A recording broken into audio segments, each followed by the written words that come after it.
Welcome back. Today we're going to be comparing fractions. So in your math notebook, let's go ahead and have you write your I can statement. So I can use a variety of strategies to compare fractions. Stop the video and write that down, please. This is lesson 1.4. Now, there are going to be a lot of strategies. You're going to pick the one that you think makes the most sense for you. So just listen to them all. Be patient. This will be a little bit longer today than usual, but hang with me. So sometimes we have fractions that have denominators that are the same. And notice the symbols over here. We have greater than and less than. What you have to remember is that the mouth opens up to the larger one. Now, if we start with fractions like 3/5 and 4/5, notice that the denominator is the same. So we can think of it a couple of ways. We learned the other day that 3/5 is the same as 3 1/5 added together, and 4/5 would be 4 of those 1/5. And we can easily see that we've got 1/5 extra, which means 4/5 is larger. Or if you looked at a fraction bar and saw that 3/5 was colored compared to 4/5 being colored, it's obvious to see that 4/5 is more. So we would have this symbol, 4/5 is larger. That mouth opens up to the larger fraction. Now, sometimes the numerator or the number on top will be the same. So look at this example. We have 2/5 and 2/7. So on a fraction bar, 2/5 looks like that, 2/7 looks like that. So you could draw a picture to help you. Or another option you have is to get what we call a common denominator, to find equal fractions for both of these where the denominator would be the same. So for example, if we took 5 and 7 and multiplied them, we'd get 35. So if we started with 2/5 and multiplied the top and the bottom by 7, we would get 35 on the bottom, 14 on the top. If we start with 2/7 and multiply them each by 5, we would get 35 on the bottom and 10 on top. So we just made equal fractions here with a multiplier to get a denominator that is the same for both. And now we can see that 14 is more than 10, so that means 2/5 is more. Let me go back. Okay, so comparing fractions with unlike denominators. Here's one method. If we're going to get common denominators, there's a few different ways that we could do that. One way is we could list multiples of each denominator and choose one that appears on both lists. So multiples would be like 4 times 1 is 4, 4 times 2 is 8, 4 times 3 is 12. Or sometimes you think of it as skip counting, 4, 8, 12. You're going up by 4s each time. So the first 3 numbers for number 4 would be 4, 8, and 12. For number 8 would be 8, 16, and 24. And you can see that both lists have 8. So that means that we could use 8 for a common denominator. 4 goes into 8. So 5/8 can stay the same. We would just have to change the fraction 3/4 to make a denominator of 8. And in order to get from 4 to 8, we have to multiply by 2. So if we do that to the bottom, we need to do that to the top to get the equivalent fraction. So 3/4 is equal to 6/8.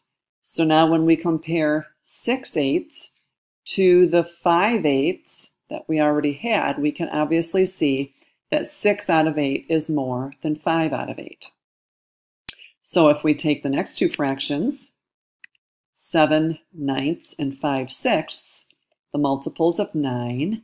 First three multiples are 9, 18, and 27. The first three of 6 are 6, 12, and 18, and you can see that both lists have an 18.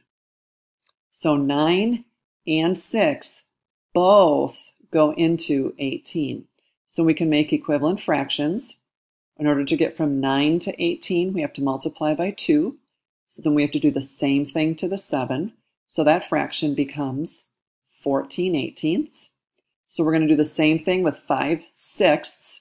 To get from 6 to 18, we have to multiply by 3. So then 5 times 3 is 15. So now we have 15/18. So now we're going to compare those two fractions with the same denominator. 14/18 is not as much as 15/18. 15/18 is larger. 15/18 goes with 5/6, so that means 5/6 is larger. Sorry about that. I wasn't expecting my phone to ring in the middle of this lesson. So let's go on to the next fraction set. So now we have 4/5 and 5/7. So when we list the first three multiples, they're called, of those numbers, we don't see anything that matches. So we're going to have to go a little further. So finally, we can see that there's 35 in both of them.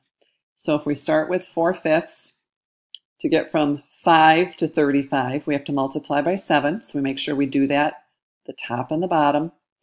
And then we do that for the 7. To get from 7 to 35, we have to multiply by 5. So 5 times 5 is 25/35. And then 28/35 is more than 25. So that means 4/5 is the larger fraction. So let's look at some more fractions with unlike denominators. Here's another method. So in addition to getting a common denominator, we could just look at the two denominators and multiply them times each other. That will always work. So we can say, okay, 4 times 8 is 32, so let's use 32 for a denominator. So we start with 3/4. To get to 32, we multiply top and bottom by 8. And then we can do the 5/8 fraction. To get from 8 to 32, we're multiplying them both by 4. And so then we're comparing 24 out of 32 to 20 out of 32. 24 is more, which means 3/4 is more. So if we do the same thing with the next set of fractions, we can simply do 9 times 6 is 54. So we can use that for our common denominator. So 9 times 6 is 54. 7 times 6 is 42. If we do the same thing with 5/6, to get to 54, we'd have to multiply by 9. So we multiply the top by 9. We end up with 42/54, 45/54, 45/54 is more. And that goes with the fraction 5/6. So that means up here, 5/6 is a greater fraction. So one more. If we take the two denominators, multiplying by each other, 5 times 7 is 35. So we change 4/5 to 35 by multiplying 5 times 7. 4 times 7 on top. Start with 5/7. 7 times 5 is 35. 5 times 5 is 25. So again, we have 28 is more than 25. So that means 4/5 is more than 5/7. Now, there's some other strategies. So we can look at these as special cases. So one of the things you could do is compare the fractions to a half. So for example, how does 5/8 compare to a half? Well, we know that 4/8 is the same as a half, and 5/8 is greater than 4/8. And then if we think about 2/5 compared to a half, 2/5 is less than a half because 2 is less than 5. In order for this fraction to equal a half, it would have to be 2.5 over 5. So 2 is less than a half. 5/8 is more than a half, so then we know that 5/8 is greater than 2/5. So here's something else we could do.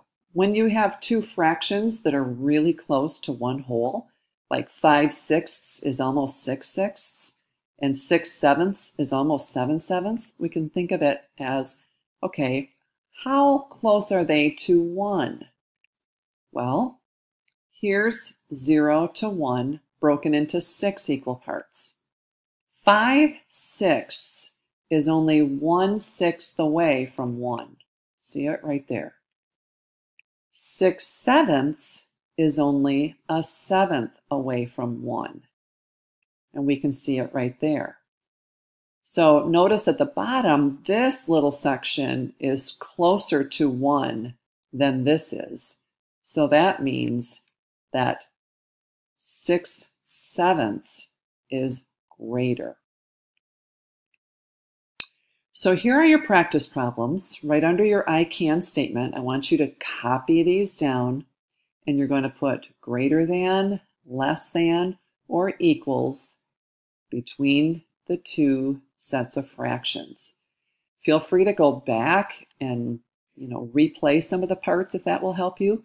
Remember that you can get a common denominator. You can compare them to a half. You can see how close they are each to one whole. So do whatever works best for you.